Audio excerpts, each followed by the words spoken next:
Вкупно 9 лица, од кои едно потешко, се здобиле со телесни повреди, а причината е материјална штета од околу 300.000 денари во верижниот судир на 3 возила, што вчера околу 17 часот и 30 минути се случил на регионалниот пат Гостивар-Кичево во близина на отворените сепарации, информираше потпаролот на СВР Тетово Маријан Јосифовски. Според неговите податоци, трите возила што учествувале во судирот биле со гостиварски регистарски таблички и тоа Голф, управуван од 34 годишник со иницијали ФО, Volkswagen Lupo, управуван од 58 годишник со иницијали ЗМ и Kia, управувана од ТА 59 години, сите од Гостивар. Во сообраќајката со тешки телесни повреди, 2 скршени заба се здобил возачот на Лупото ЗМ, додека возачот на Кијата заедно со уште 7 сопатници од трите возила се здобиле со телесни повреди. Сите повредени биле префрлени во Гостиварската болница, од каде покажаната лекарска помош биле пуштени на домашно лекување. Полицијата извршила увид и според првичните информации, причина за несреќата е недржење на страна.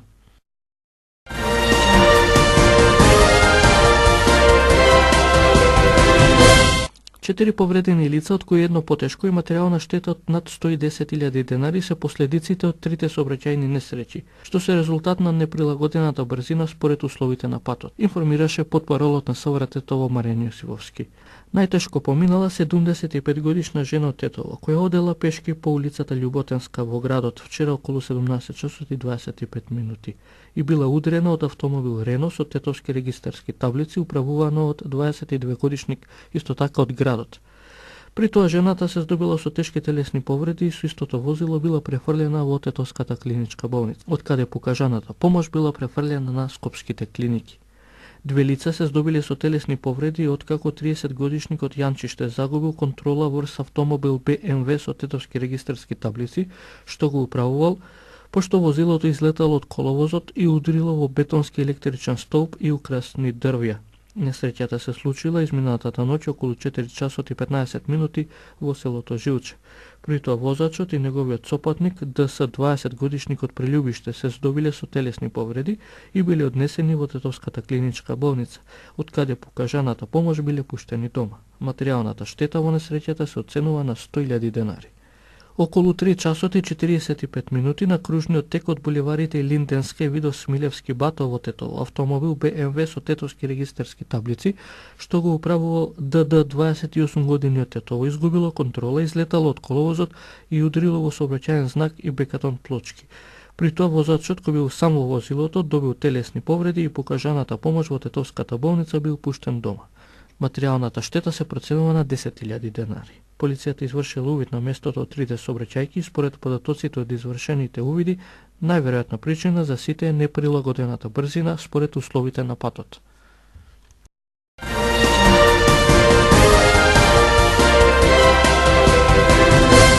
Зимата обично важи за годишно време кое на возачите не им е омилено. Студените утра, снегот и мразот им создаваат проблеми, па често најдуваат на замрзнати врати, прозорци или брави на своите возила. Професионалниот возач Горан Хаджилјовски Чајка со совети како да го подготвите автомобилот во пресрет на зимската сезона. Од сабајле проблемот е со, прво влегувањето во автомобилот, се е смрзнато, ја би им препоручал, исто најефтино да пројдат, гумените делови на вратите кај што тешко се отвораат, да ги пројдат со глицерин, од овие што е за кочница, со малу разблажен со вода и да се пројдат гумените делови. Исто така ако е можно, со клучот да се стави, сега има и спреови, ама зборимо за поевтино да се помине, исто глицерин во бравата да се стави, многу ќе помогне. Ако веќе сабајле гледа дека не може, а од некоја од вратите е можно да се отвори, прво да проба сите 4 врати да ги отвори, некој ако му се отвори, да може полесно другите да ги отвори. Ако не, тој стар метод да си го загрее клучот со упалјач на неколку пати, за да може да влезе клучот и така некако да ја отвори вратата. 3 основни работи се за дизел возилото. Пред сезоната мора да го смена филтерот за нафта. Во филтерот за нафта се собира водата. Во зимскиот период, кога доаѓа до замрзнување, може да се деси и да сакате да тргнете некаде, да ви угасне возилото, затоа што новите возила имаа сензор, кажуваат дека има вода во нафтата или во филтерот, а постарите не. Кој е во прашање акумулатор. Значи имате изобилие на акумулатори кои што може да ги. Јас секогаш би препоручал, значи да ставите брз од 10 ампера поголем. Затоа што во зимскиот период или во ноќта, додека седи автомобилот паркиран надвор, снагата му се губи за чак 50%. Дизел возилата значи работаат на принцип на топол грење на топлиот воздух, кај што треба да биде горивото.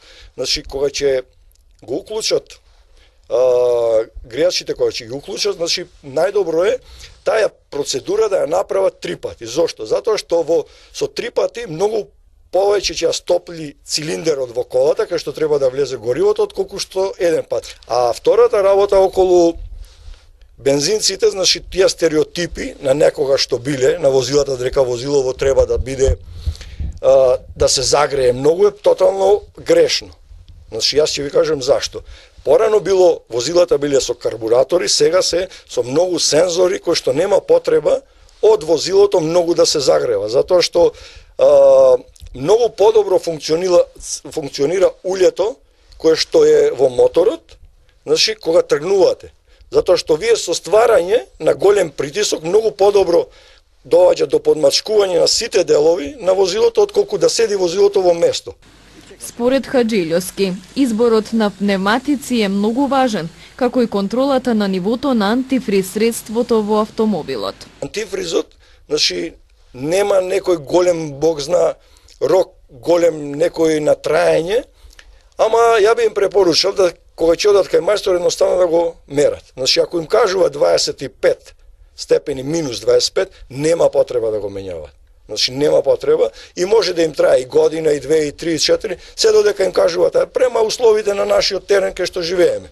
Значи ако дојдеме сега до гумите, значи исто така имаме изобилие на гуми, луѓето како да кажам, значи одмah кој ја гледа гумата, одмah вика леле колку убави шари. Значи не е се до шарата, него квалитетот на гумата, зимската гума својата способност ја покажува после минус 7 степени. Значи она го доживува тоа другото нешто што треба да биде, што е предвидено, ама ако збориме за професионална и добра гума. Значи не збориме за тие ефтини гуми кои што се на пазаров ги има многу, а кај што например на еден појак мраз ако ги фатите ќе останете и без крампови на самите гуми. Значи околу тоа да се обрати многу пажња, значи финансиите дали дозволува или не, е добро да може да се стави на сите 4.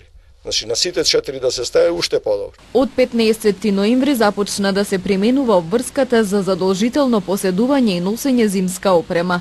Подзимска опрема за возила со дозволена маса која не надминува 3500 килограми се подразбира зимски пневматици на сите 4 тркала со минимална длабочина на шарите од најмалку 6 мм или летни пневматици со длабочина на шарата од најмалку 4 мм, но и синџири за снег со адекватна големина за погонските тркала или други помагала.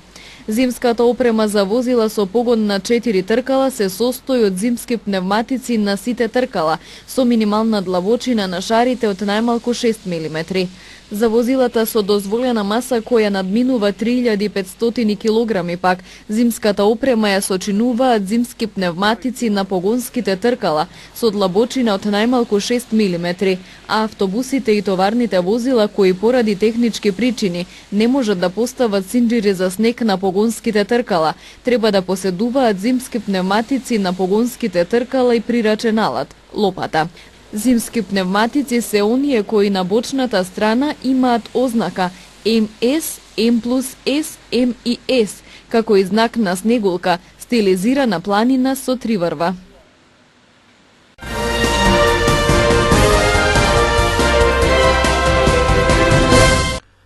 Во текот на наредните денови во Тетовско се очекува прилично променливо време. Според управата за хидрометеоролошки работи во ноќните часови температурите ќе бидат под нулата, додека во текот на денот топлото време ќе донесе температури од околу 10 степени.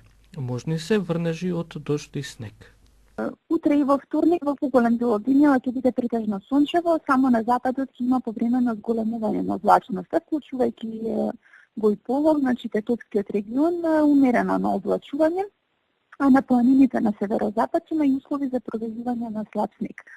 Утринските температури ќе бидат најниски утре и сутрина, насекаде под нулата. Во Тетово очекуваме да се спушти температурата околу -5 степени, додека дневната температура под влијание на јужно струење во наредните денови ќе биде релативно висока, односно во пораст. Утре во Тетово 8 степени, а во наредните денови нешто повисоки температури. Во среда очекуваме облачноста да се зголеми, а врнежи од дожд во западните делови, значи во Тетово ќе има во текот на ноќта кон четврток и во четврток пред подне.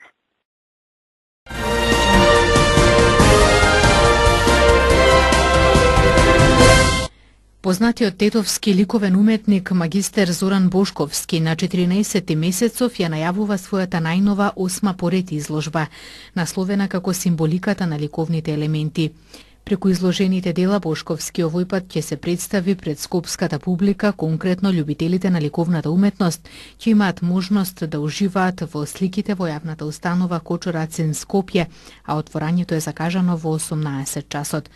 Инаку творештвото на магистер Зоран Бошковски едно широмо отворено воспејување, кое започнува кротко со милозлива резигнација, воспеано со аурата на сакралната светост и рафинирана духовност во инкарнатот на жените светителки, овенчани со духовноста која не навраќа на повишениот патос на едно изминато време. Појавното во сликарниот ракопис на магистер Зоран Бошковски е во евидентна генеза, трансформација, преобликување во поновите циклуси, во една се поабстрактна лексика, каде неративното се повеќе исчезнува, символите стремат кон многојазичност на геометризмот, а платната добиваат се посимволичен монохромен израз во многослојноста на лексиката, а звучната динамика на недофатливото во транспарентноста на композицијата ја акцентира дихотомијата на светот, на ововремените искушенија, кошмари и страдања, кои се провлекуваат преобликувани од реалното кон надреалното, се вели во освртот на Виолета Калич за ликовното творештво на Бошковски.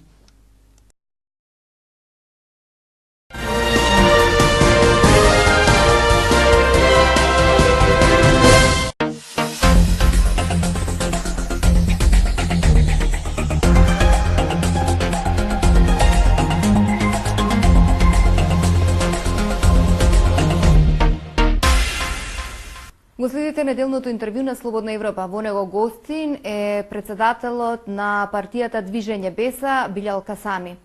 Господине Касами, како ќе се позиционирате во наредниот период во однос на владината коалиција? Имате 5 пратеника во парламентот. Ќе давате ли поддршка на владините решенија или ќе настапувате како опозиција и натаму? Ние постојано, значи, и во претходниот период кога се преговараше за власт за делот нели владината коалиција и порано сме биле во позиција да ги поддржуваме реформите, односно реформска влада и сите поставки кои биле поврзани во таа реформска агенда Движењето Беса ги има поддржано и во собранието и во други ситуации. Значи ние и понатаму остануваме посветени на таа реформска агенда на владата, се додека таа влада е посветена на таа агенда за да Македонија еднаш за секогаш се врати на евроинтеграцијските и интеграцијата и во НАТО, но исто така ние сме опозицијска партија и секогаш ќе бидеме критични на власта за сите поставки кои ќе цениме дека излегуваат од тој евроинтеграцијски пат. Направивте договор за соработка со Алијансата на албанците во вториот круг од локалните избори. Дали имате полињена соработка сега и на централно ниво? За сега, освен поддршката на реформскиот дел на власта, немаме некоја друга поконкретна соработка со Алијансата. Ние сме рекле дека кога би им требало нашата поддршка за некои барања конкретно на Алијансата кои би биле во правец на подобрување на позицијата на албанците во Македонија, сигурно дека би ги поддржале. Кои се вашите очекувања за перспективите на владината коалиција? Може ли некој од партиите од албанците да излезат од власта или очекувате фокусот да биде ставен на евроатлантските интеграции и решавањето на спорот со Грција за името? Сигурно дека како што идат работите, ова власт мора да расчисти со криминалот на претходната. Во овој правец ние ги поздравуваме постапките, одлучноста на премиерот да расчисти со тие случувања, особено случувањето од 27 април, кои беа една црна дамка на демократијата во Македонија, но истовремено сме свесни дека уште по-значаен дел од таа претходна криминална власт е денеска дел од ова власт и сме и го, како да кажем, охрабруваме премиерот да следните постапки да бидат, значи да расчисти и со тие проблематични елементи кои се дел од сегашната власт, а кои биле претходно.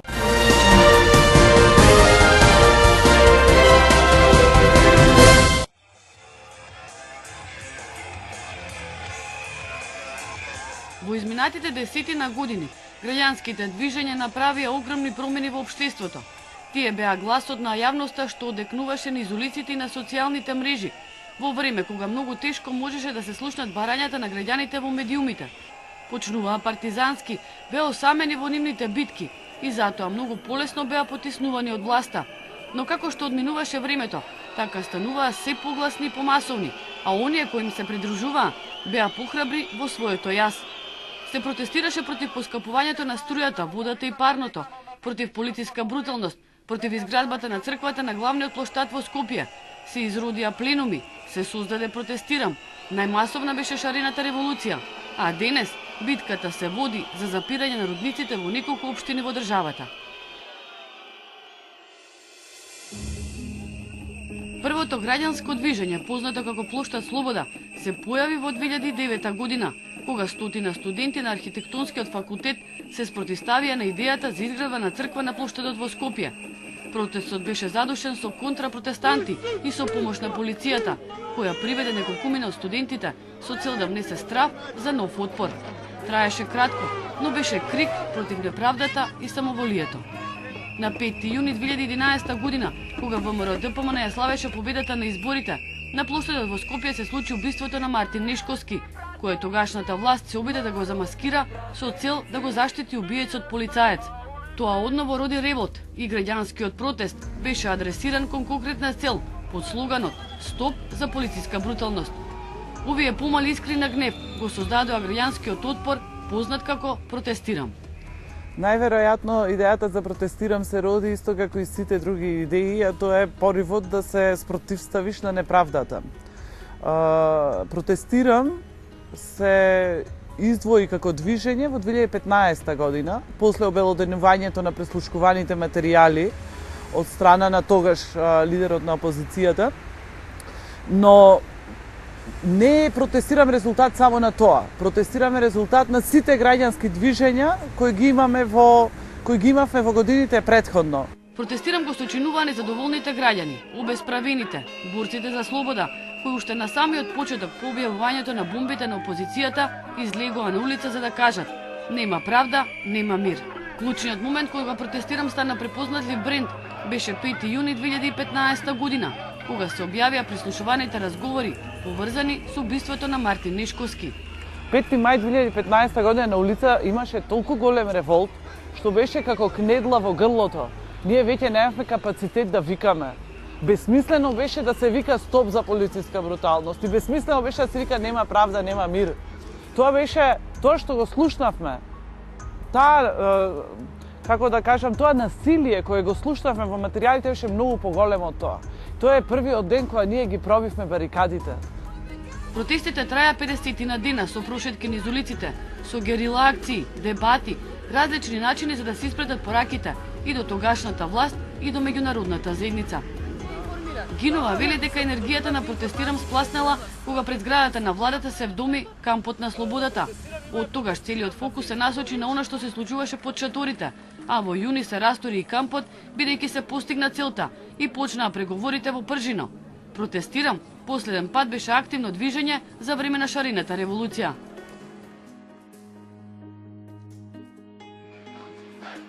Кон крајот на 2014 година, во време кога тогашната власт на дневен ред го стави законот за високо образование, на нозе се кренаа студентите.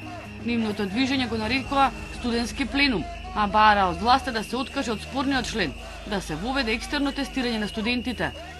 Беше интересно што студентскиот пленум покажа хоризонтална структура, односно студентскиот пленум нема лице, туку има лица. Што значи дека секој што можеше и што сакаше да допринесе студентскиот пленум, дали е тоа од организирање на марш, дали е тоа од правење на транспарентни, пишување на правни акти, на барања, можеше секако да допринесе. Тоа беше и идеалното нешто, бидејќи се дозволи секој да се пронајде во тоа што е најдобар. Здравковска се потсетува дека почетокот бил тежок, демотивирачки, немале поддршка од професорите и универзитетите и никаков одговор на нивните барања од Министерството за образование. Студентскиот пленум организираше 3 протести, а секој беше помасовен. И беше предизвик од причина што знаевме дека власта, што беше тогашната власт, дека може да направи многу проблеми на поединци. Но кога видовме после вториот марш, кога излеговме околу 10.000 млади на улица, свативме дека стварно може нешто да се промени. Не бевме свесни тогаш, дури јас не бев свесна дека тој процес ќе трае многу. Значи, мислевме дека еве ќе направиме протести, ќе направиме окупација, влеговме во некои преговори со Министерство за образование, меѓутоа тоа беше стварно многу тешко. И можеби тек сега не се исплаќа трудот. Пленумците успеа да биде повлечен спорниот член од законот и со сегашната власт да седнат на преговарачка маса за новиот закон за образование. А она што ќе биде нивна следна битка е пленумот да не се активира по потреба, туку да прерасне во орган во рамките на универзитетот. Во април 2016 година, кога председателот Георги Иванов објави дека ќе ги аболицира сите дотогаш осомничени во предметите на специјалното јавно обвинителство, граѓаните повторно излегоа на улица. Нивната цел беше Иванов да ја поништи аболицијата на 56 политичари и нивни соработници, но и поддршка на СЈО. Она што е во шарена револуција битно е тоа што се договоривме и се одеше натаму да мора инклузивитет, мора да ги вклучиме граѓаните, мора да не бидеме ние 5 души па уште 100 души публика. Мислам дека шарена револуција се крена, односно добина масивност во моментот кога луѓето сватија дека секој има што да остави. Секој ден во 6 беше повикот на социјалните мрежи на кои се одзиваа сите оние кои сакаа да пратат порака дека аболицијата мора да се повлече. Се случи нешто во главите на луѓето, фактички таму почна револуцијата. Јас се некако мислам дека шарена револуција прво почна, па и најмногу и таму се случуваше во главите на луѓето, кога луѓето успеа да го победат стравот и можеби и скептичноста дека нешто може да се смени. Протестите на шарената револуција траја 100 дена, односно до постигнувањето на конечната цел, повлекувањето на одлуката за аболиција од страна на Иванов. Стариовска вели дека по шарената револуција македонските граѓани извлекле голема поука и повеќе никогаш нема да биде исто. Стварно верувам дека со тоа што го направивме ние, дека отворивме врати на повеќе генерации утре ден сопствената шарена револуција, што не мора да се вика шарена револуција, нити па да биде со тие методи, да се охрабри и да се бори за нешто што нејзи треба.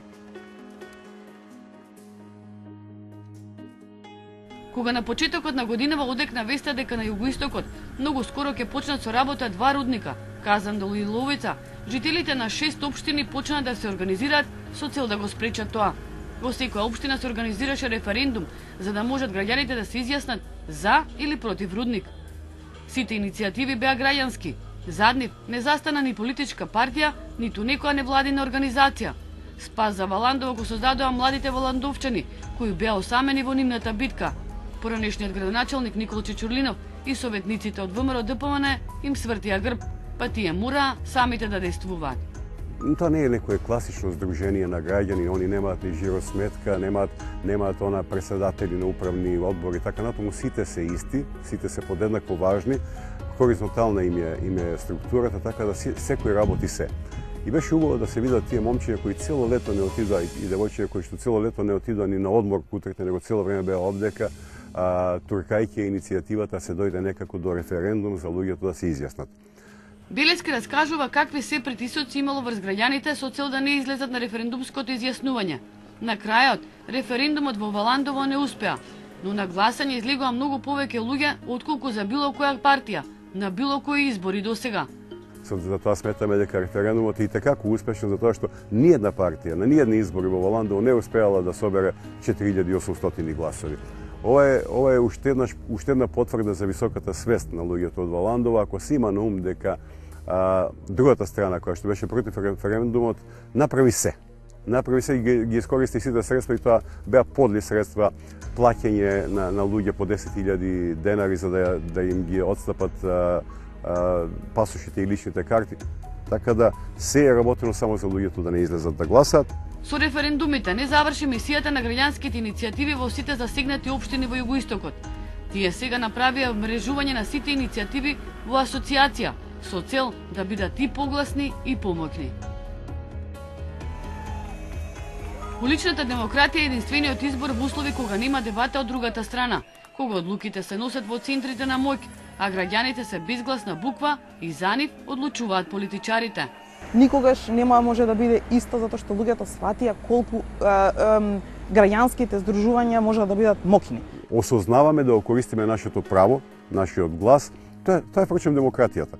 По промената на власта засега не имало граѓански протест, но она што сега е поразлично за разлика од времето на владењето на Никола Груевски е дека граѓанството не молчи и го наблюдува секој чекор на новата власт. Ние денес имаме многу поразбудено и многу пополитички активно граѓанство отколку што имавме пред 10 години, и тоа само по себе представува силна опозиција на новата власт.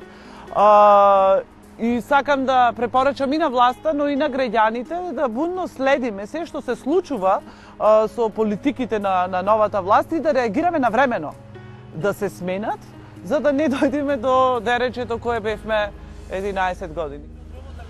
Граѓанските активисти велат дека по секое движење се минува свеста кај секој граѓанин, ги охрабрува и ги поттикнува самите да одлучуваат кога се работи за нивниот живот и за нивната иднина. Тие се показател за политичкото и демократското живење на една земја.